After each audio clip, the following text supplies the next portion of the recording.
دنیای کتاب. کتاب شیدایی. نویسنده فهیمه رحیمی. قسمت اول. در مطب را که باز کردم لحظه ای ایستادم. در سالن انتظار 2 زن و 3 مرد به انتظار نوبت نشسته بودند. قدم پیش گذاشته و بدون توجه به نگاه بیماران تا نزدیک میز منشی پیش رفتم و با نگاهی سطحی به ساعت روی دیوار گفتم: من برای ساعت 7 وقت گرفتم. خانم منشی لبخندی بر لب آورد و گفت: درست است، اما دکتر تأخیر ورود داشتند و باید به انتظار بنشینید یا اینکه وقت دیگری بگیرید. پرسیدم: آخرین نفر هستم؟ سر فرو آورد و من با نگاهی به بیماران میان ماندن و رفتن مردد ماندم. صندلی نزدیک میز منشی خالی بود و شاید همین خالی بودن صندلی موجب شد تا بنشینم و رفتن را فراموش کنم. صدای دستگاه چرخ دندان از داخل مطب شنیده میشد. نگاهم بیماران را کاوید. از طرز نشستن بیماران حدس زدم که 2 خانم همراه همسران خود آمدند و یکی از مردان تنهاست. برای یقین از حدس بار دیگر از منشی پرسیدم: من نفر چندم هستم؟ گفت: 4می هستید. صدای دستگاه خاموش شد و لحظاتی بعد مردی میان سال خارج شد و روبروی میز ایستاد و با گرفتن نوبتی دیگر از در خارج شد. 1 مرد و 1 زن بلند شدند و با هم وارد مطب شدند. از گفتگوی آرام و نجواگونه‌ای که میان مرد و زن نشسته انجام گرفت با خود فکر کردم تنها من و آن مرد آخر به تنهایی آمدیم و همراهی نداریم. نگاه اجمالی به او انداختم و گمان دارم هیبت ظاهریش موجب شد تا با دقت به او نگاه کنم. موهای نسبتاً بلند و محاسن درویش مسلک و پیراهنی گلدار با دستمال گردنی که به سبک پیشاهنگان گره خورده بود و شلوار مشکی که با کفش‌های کتانی آدیداسش همگونی نداشت. عینکی ذره‌بینی بر چشم داشت و روزنامه عصر را مطالعه می‌کرد. پلاکی از جنس پلاتین به دست داشت، اما در انگشتش انگشتری دیده نمی‌شد. حدس زدم سنی میان 41 یا 2 سال داشته باشد. شاید اگر محاسن خود را می‌تراشید جوان‌تر نیز به نظر می‌رسید. نمی‌دانم از سنگینی نگاهم بود یا اینکه ناخودآگاه موجب شد که دست از مطالعه بردارد و به من نگاه کند. از کندوکاو سریع دست کشیدم و نگاهم را به سوی منشی که او هم کتابی را مطالعه می‌کرد برگرداندم و بی اختیار نفس بلندی کشیدم. صدای دستگاه بلند شد و سکوت محیط را شکست و همزمان با آن صدای غرش آسمان و رعد و برق که لحظه‌ای تأثیر بر نور آباژور گذاشت به گوش رسید. مرد بلند شد و روزنامه را روی میز شیشه‌ای وسط سالن گذاشت و کنار پنجره ایستاد و به خیابان نگاه کرد. من از فرصت سود جستم و بلند شدم روزنامه را برداشتم تا انتظار را با مطالعه به پایان ببرم. نه سرمقاله برایم جالب بود و نه اخبار اقتصادی. شاید در صفحه نیازمندی‌ها خبر قابل توجهی پیدا می‌کردم. دعوت به همکاری ستونی بود که از بالا تا به آخر خواندم و واجد شرایط 2 شرکت بودم. با خط کشیدن دور ستون و یادداشت کردن شماره تلفن دست از مطالعه کشیدم. زن و مرد رفته و از اینکه متوجه خروج و ورود آنها نشده بودم لحظه‌ای دچار تردید شدم و از خانم منشی پرسیدم: رفتند؟ با دست به صندلی‌های آنها اشاره کردم و خانم منشی که سوالاتم باعث قطع مطالعه شده بود با ناخرسندی گفت: رفتند داخل مطب. مرد که گفتگوی ما را شنیده بود لب به سخن باز کرد و گفت: اگر درد آزارتان می‌دهد از نوبت من استفاده کنید. لبخند زدم و گفتم: نه ممنونم. او از پنجره دور شد و روی صندلی دیگری نشست و بار دیگر روزنامه را برداشت و در همان حال گفت: خدا کند برق قطع نشود و کارمان انجام شود. به خانم منشی نگاه کردم که مطالعه را از سر گرفته بود و فهمیدم که مخاطب مرد من هستم. پس به جای پاسخ با تبسم حرفش را تایید کردم و برای آنکه کاری انجام داده باشم در کیفم را باز کردم و به داخل آن نگاه کردم. دقایق انتظار خواب‌آلودم کرده بود و خمیازه‌های ناخواسته کسالتم را بروز داد. مرد جایگاه پاهایش را با یکدیگر عوض کرد و گفت اگر دکتر تأخیر نکرده بود همه به موقع به کارهایمان رسیده بودیم. خانم منشی سر از کتاب برداشت و گفت در بیمارستان عمل داشتن. مجروحی بود که باید فکش عمل می شد. مرد پرسید تصادفی؟ منشی با لحن رنجیده زیرلبی گفت بله. فکر کردم که مرد کنجکاوی کرده و سوالات دیگری می پرسد، اما او به همین سوال بسنده کرد و بار دیگر سکوت حاکم شد. از سنگینی نگاه او دچار ترس شدم و برای جدا شدن از آن به خود حرکت دادم و به ساعت چشم دوختم. 1 ساعت گذشته بود و گویی ساعتهای متوالی را گذراندم. با خروج زن و مرد و تنظیفی که گوشه‌ای از آن از میان سیمای زن پیدا بود، به خود گفتم کشیدن دندان که آنقدر وقت لازم نداشت. مرد بلند شد و هنگام وارد شدن به مطب لحظه ایستاد و رو به من کرد و گفت شما بفرمایید. سر تکان دادم و گفتم متشکرم. او داخل مطب شد و من نفس آسوده‌ای کشیدم. خانم منشی با شنیده شدن صدای تیک تیک گوشی تلفن را برداشت و با گفتن چشم دکتر رو به من کرد و گفت بفرمایید تو، دکتر منتظر شماست. بلند شدم، کیفم را برداشتم و متحیر از این کار به در مطب زدم و داخل شدم.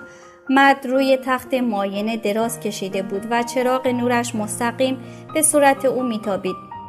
با ورودم دکتر به صندلی اشاره کرد و گفت از اینکه زیاد انتظار کشیدید متاسفم. ببینم به درد افتاده؟ سر تکان دادم و گفتم نه. دکتر رو به مرد کرد و گفت تو که گفتی بیمار طاقتش از درد طاق شده و تحمل صبر کردن ندارد. حالا حق دارم به خاطر دروغ دندانت را بکشم و دور بیاندازم؟ لحن دکتر در عین حال که توبیخ کننده بود اما مشخص بود که با مرد دوستی و قرابتی دارد. مرد سر بلند کرد و گفت آن وقت ماهیگیری را باید در خواب ببینی. دکتر به مرد نزدیک شد و گفت بسیار خوب، پس بلند شد تا کار دندان خانم را تمام کنم و بعد حساب تو را برسم. مرد با خوشرویی بلند شد و دکتر به من اشاره کرد و جایمان با یکدیگر تغییر کرد. دندان عصب کشیده‌ام بار دیگر معاینه شد و کار پر کردن آن آغاز شد. دکتر ضمن کار با مرد شروع به صحبت کرد و گفت حکمت، شنیدم که خیالاتی به سر داری، درسته؟ صدای خنده مرد را شنیدم و پس از آن آوایش که گفت من همیشه خیالاتی به سر دارم. منظورت کدوم یکیه؟ این که میخواهی سور عروسی بدهی و دست از گریز برداری و ماندگار شوی. اشتباه به عرضتون رسوندن. منو تعهل. این بار صدای خنده دکتر درست بیخ گوشم پیچید و پس از آن صدایش که گفت من هم باور نکردم. وقتی جوان بودی و ریخت و قیافه داشتی کسی حاضر نشد با تو سر سفره عقل بشینه، چه برسه به حالا که پیر شدی و تا دقایقی دیگر هم بی دندان میشوی و آن وقت. مرد حرف دکتر را قطع کرد و گفت آدم با داشتن دوست حاذقی چون تو باید هم دندان به دهان نداشته باشد. کمی سکوت حاکم شد و دکتر به معاینه دیگر دندانهایم پرداخت و با گفتن تمام شد چراغ را از صورتم دور کرد و توانستم چشمانم را باز کنم و بلند شوم.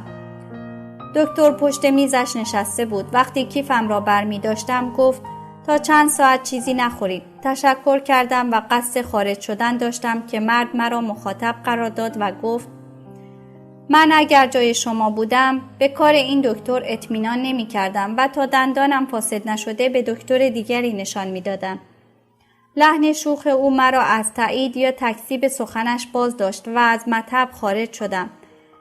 بوی دارو دهان و سرم را پر کرده بود و با بوییدن بوی باران خود را در فضای بارانی قرار دادم و شادی کودکانه‌ای در خود احساس کردم که از منشأ آن بیخبر بودم.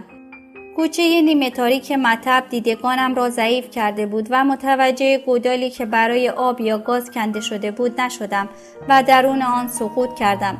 دقایقی بر اثر افتادن مشاعرم را از دست داده بودم و نمیدانستم که در کجا و چه موقعیتی هستم. وقتی باران شدت گرفت به خودم آمدم و دیدم در گودال افتادم. سعی کردم بلند شوم اما دستهایم در خاک گل شده فرو رفت و مرا تا سرحد مرگ ترساند. جیغ کشیدم و کمک خواستم، اما صدای فریادم را کسی نمیشنید. فکرم پیرامون گور و زنده به گور شدن دور میزد و مرا درمانده تر میکرد. اشکهایم را باران میشست و صدای کمک را نارساتر میکرد. با آخرین توانی که در وجودم باقی بود سعی کردم با تکیه بر دیوار گودال بایستم. شاید بتوانم خود را از آنجا بیرون بکشم. نمیدانم چند بار امتحان کردم و ناموفق بودم. وقتی برای آخرین بار فریاد کشیدم و کمک خواستم، صدای هراسانی به گوشم رسید که پرسید کسی اینجاست؟ گفتم خواهش میکنم کمکم کنید.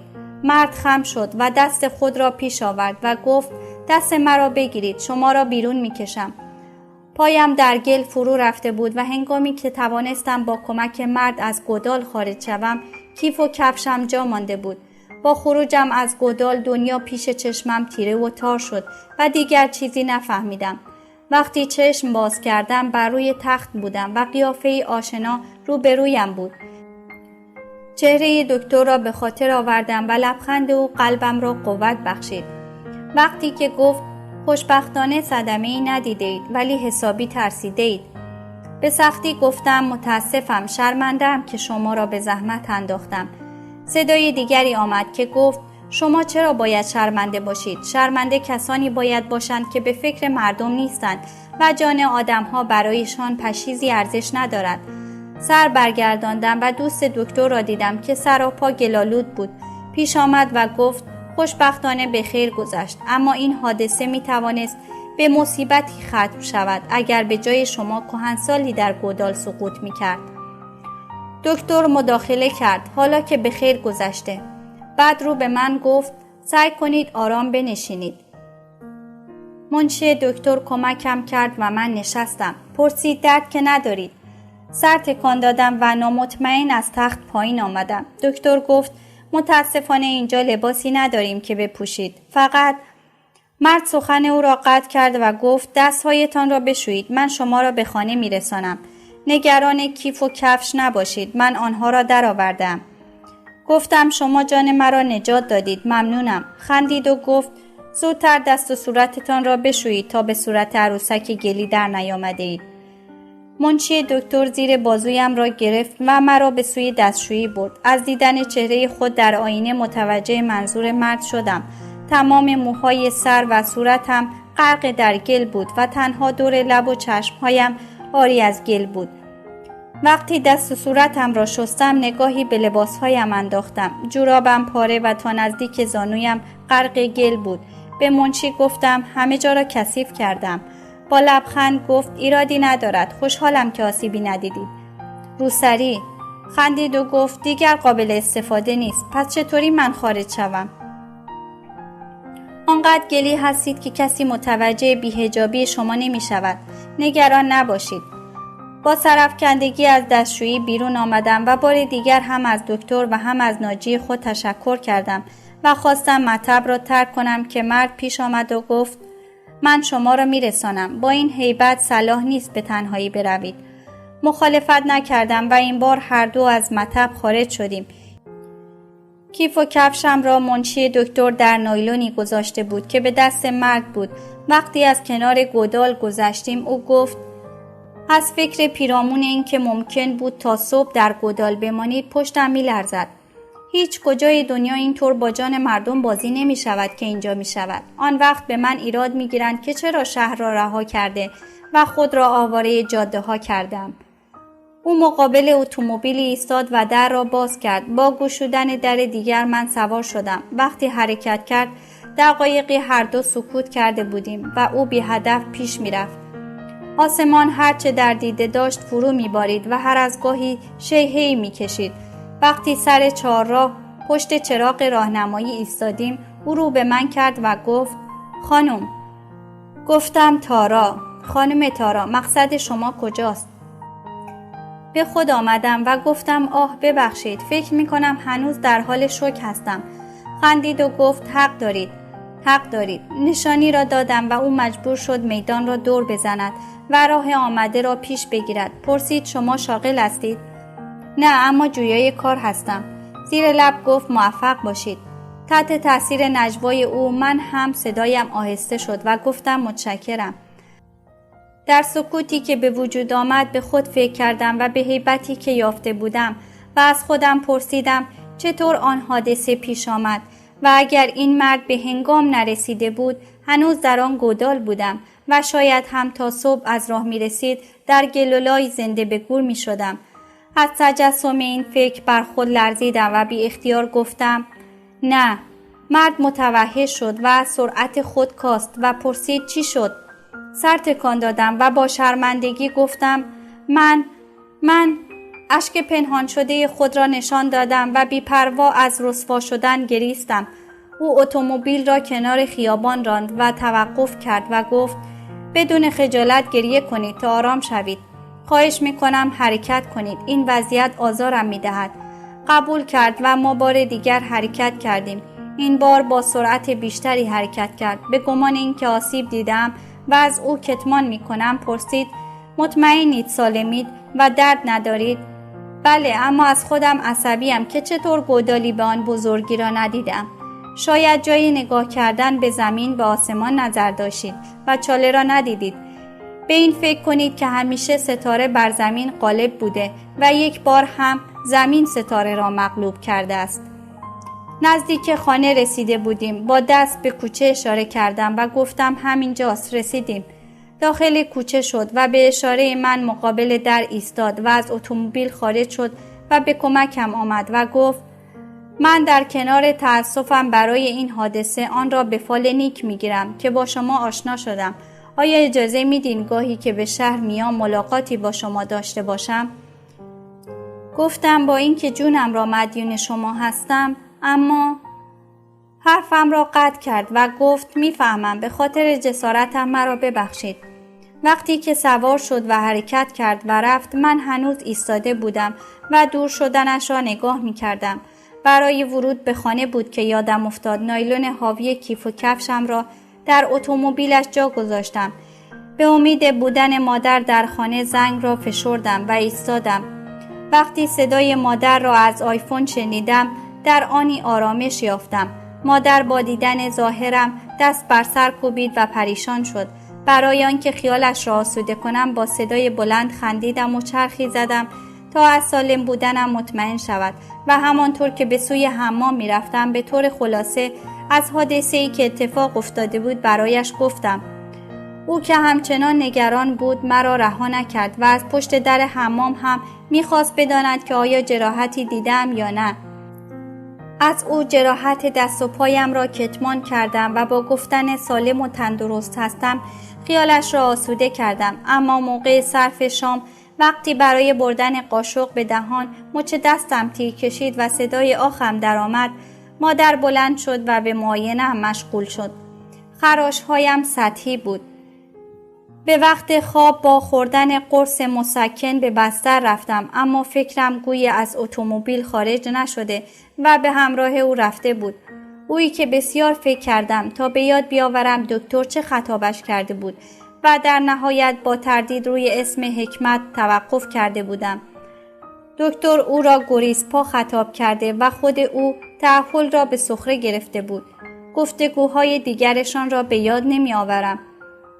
سوالات کوتاه و جوابهای نه یا آری. خواستم توصیفش کنم و با یادآوری تک تک اعضای صورتش هیچ امتیاز مثبتی نصیبش نشد. نه چشمهای گیرایی داشت، نه بینی و دهانی خاص. چیزی که در صورتش شاخص بود محاسن بلند او بود که به چشم آمده بود. سعی کردم او را آراسته تجسم کنم و بار دیگر نیز امتیازی به دست نیاورد. در اوج ناامیدی به این اندیشیدم که او مردی بود فداکار، مهربان، رئوف و از خود گذشته. با این اندیشه دیگر یک موجود بی امتیاز نبود، بلکه انسانی بود به حقیقت در خور نام انسان. پایان قسمت اول. لطفاً برای ادامه داستان کانال را سابسکرایب کرده و ویدیو را لایک کنید. با تشکر.